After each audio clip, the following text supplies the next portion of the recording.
मुख हो ये सन्मुख हो ये जीव मोही जबही जन्म कोटि अघना सही तबही। राधे राधे दोस्तों, मित्रों, आज मेरी बात को बड़े ध्यान से सुनना। आज हमने एक यज्ञ में शामिल होने के बाद एक भागवत साप्ताहिक यज्ञ समाप्त हुआ है। आज होने जा रहा है, जिसका पूर्ण आहुति आज है। तो इस सत्संग के दौरान एक सुंदर भाव मेरे मन में आया है, मैं आपको सुनाने वाला हूं। यदि आपका मन भगवान के प्रति है, अपना जीवन सफल बनाने में है, तो इस सत्संग को बड़े ध्यान से सुनिए।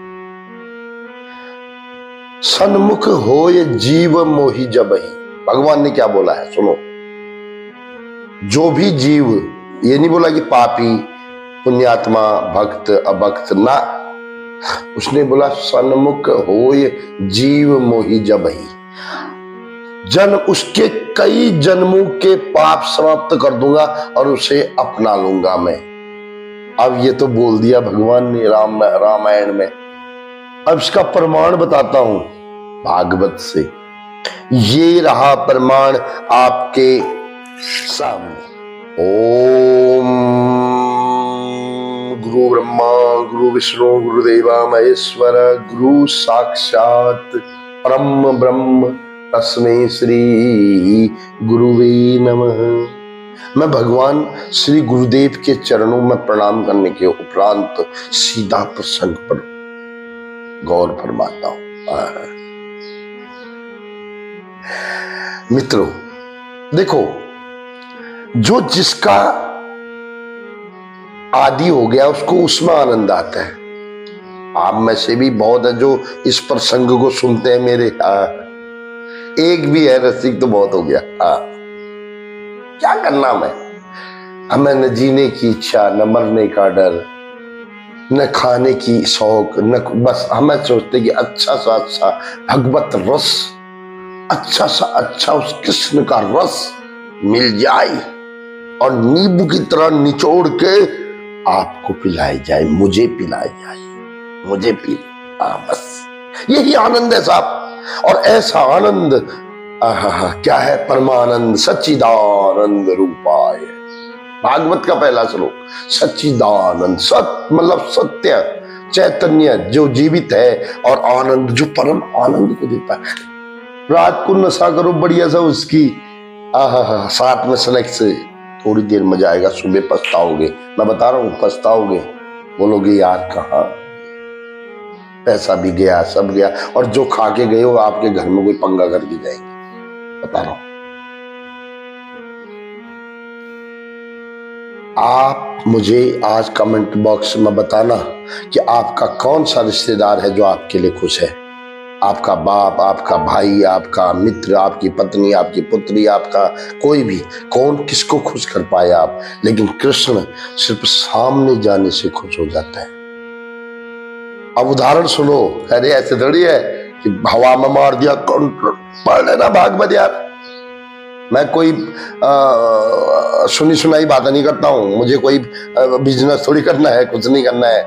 मैं हकीकत बात, मेरे भागवत का, मेरे शास्त्रों का रस मैं दुनिया को देना चाहता हूं। दुनिया क्यों? क्योंकि मेरे भाई, क्योंकि ईश्वर के सब संतान है हम। जो तुम सुन रहे हो ना अभी, वो और मुझ में कोई अंतर नहीं। मेरा ब्लड रिलेटेड भाई पता नहीं कहाँ होगा, मेरा ये नहीं। मैं अब कृष्ण का पुत्र हूं। कृष्ण पूर्ण ब्रह्म है, ब्रह्म वैवर्त पुराण में लिखा हुआ है। मैं उनका द्विभुज पार्षद अपने आप को समझता हूं, और आपको भी। इनकी जिसकी दो भुजाएं हैं वो भगवान का द्विभुज पार्षद है। प्रमाण चाहिए तो ब्रह्म वैवर्त पुराण में सुन लेना। अगर तुम्हारे दो हाथ हैं, मेरे दो हाथ हैं, तो हम भाई भाई हैं, चाहे आप कहीं भी हो। अब सुनो, ये तो मेरे मन की बात है। अब भागवत की बात सुनो।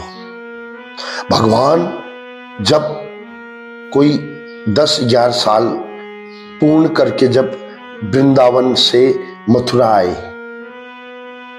मकसद था कंस को उतारना। और उसके बाद कई लोगों को, भगवान का जो तीसरा मकसद था वो था परितारणाय साधुनाम विनाशाय दुष्कृताम। इस वाले मकसद को भगवान पूरा करने के लिए जैसे ही वृंदावन से मथुरा आए, रास्ते में उनको कौन मिला? कुब्जा। हम लोग पता कैसे हैं? हम अपनी औकात बताते हैं। इंसान एक आदमी के साथ कुछ दिन ज्यादा हो गए तो हम उसको छोड़ देते। अगर खूबसूरती नहीं है तो फिर तो उसको देखते ही नहीं। कुब्जा इतनी गंदी लगती थी संसार के नजर में, 3 जगह से टेढ़ी है, कोई देख के उसे राजी नहीं था। भगवान ने बोला, सुंदरी कहाँ जा रही है तू? इतना प्यार से बोला, कुब्जा रोने लगी। कुब्जा ने बोला, आज तक मुझे किसी ने देखा नहीं और तुमने मुझे सुंदरी कहा। इसका मतलब तुमने मुझसे सुंदरी कहा तो मैं सुंदरी हूं। वो क्या करती थी? देखो, भगवान किसी के दुश्मन नहीं है। लोग बोलते हैं ना भगवान दुश्मनी करते हैं, मारते हैं। अरे वो कुब्जा कंस को तिलक लगाती थी। हम लोग क्या करते हैं? हमारा किसी से झगड़ा हो गया ना, उसके साथ दूसरा बोलेगा तो हम उससे नफरत करने लग जाते हैं। लेकिन कृष्ण भगवान जिसकी माता का सिर बाल खींचे थे कंस ने, जिसके पिताजी को धक्का दे के जेल में डाला था कंस ने, उस कंस की दासी थी वो कुब्जा। ये तो भगवान बोलते थे, कंस को टीका लगाने वाली, उसका मैं शक्ल नहीं देखता हूं। इसलिए वो भगवान है, इसलिए उन्हें प्यार करना चाहिए, दुनिया वालों को नहीं। जैसे ही भगवान के पास आई, दीन होकर आंखों में आंसू लेकर जैसे ही भगवान के चरणों में आई भगवान ने उससे चंदन लगवाया। तारा है सारा जमाना, श्याम हमको भी तारो। हमने सुना है तुमने कुब्जा को तारा, हमने सुना है तुमने कुब्जा को तारा। कुब्जा को तारा श्यामा, कुब्जा को तारा, चंदन का जय, चंदन का करके बहाना, हमको भी तारो। उस युग से आज तक वो भजन गाया जा रहा है दोस्तों, आपने भी सुना होगा।